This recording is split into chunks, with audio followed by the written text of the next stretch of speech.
El capítulo 5 del libro de Daniel registra la caída de Babilonia en el año 539 a.C. Esto por manos de Ciro, rey del ejército medo-persa. Belsasar era el rey de Babilonia y confió erróneamente en su éxito, lujo y fama. Pero la mano de Dios escribió en la pared del palacio que sus días habían sido contados y estaban llegando a su fin. Y entonces, 2 años después de aquello, conforme a la profecía bíblica, ocurrió el primer regreso a Jerusalén en el año 537 y 536 a.C. Y esto como resultado del decreto de Ciro. El propósito de la lección de esta semana es reconocer el cuidado y la dirección de Dios hacia su pueblo y específicamente en relación al regreso y la reconstrucción de Jerusalén. Me gusta mucho ese texto de Esdras 8:22 que dice que la mano de nuestro Dios es para bien sobre todos los que le buscan. Sean todos bienvenidos al bosquejo de la lección de la escuela sabática. Estamos ya en la lección número 9 que tiene como título Pruebas, Tribulaciones y Listas. Y tocaremos 2 asuntos en el bosquejo de esta semana. En primer lugar hablaremos sobre las listas y en segundo lugar sobre el propósito de las listas. Vamos al primer asunto, rápidamente, las listas. Un fenómeno que sorprende a muchos son las numerosas listas incluidas en los libros de Esdras y Nehemías. Y algunas listas incluyen objetos, otras enumeran categorías de personas y también hay listas de utensilios del templo.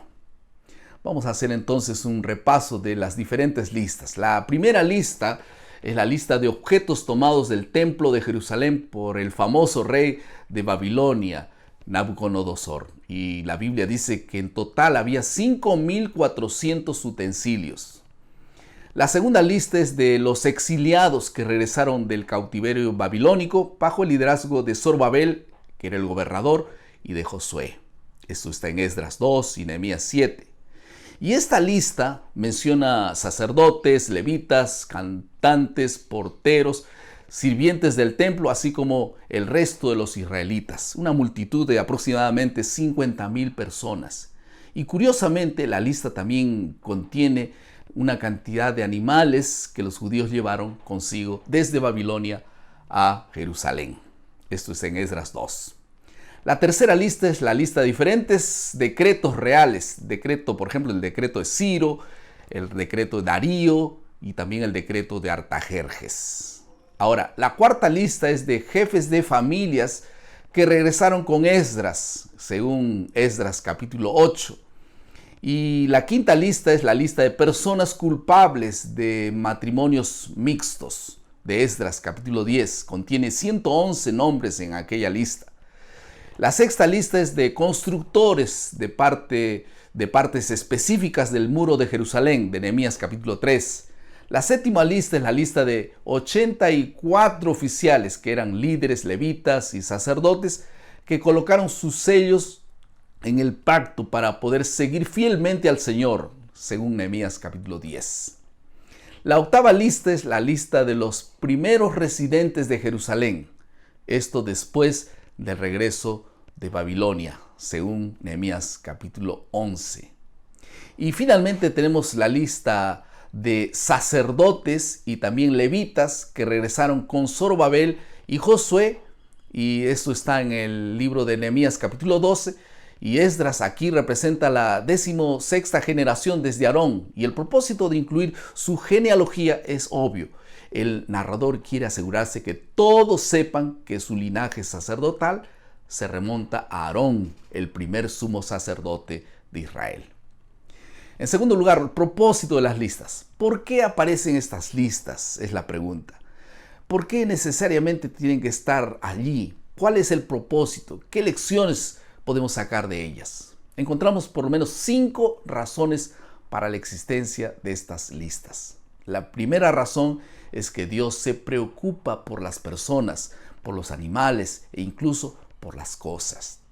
En segundo lugar, Dios se preocupa por los detalles. Todo está bajo el escrutinio de Dios.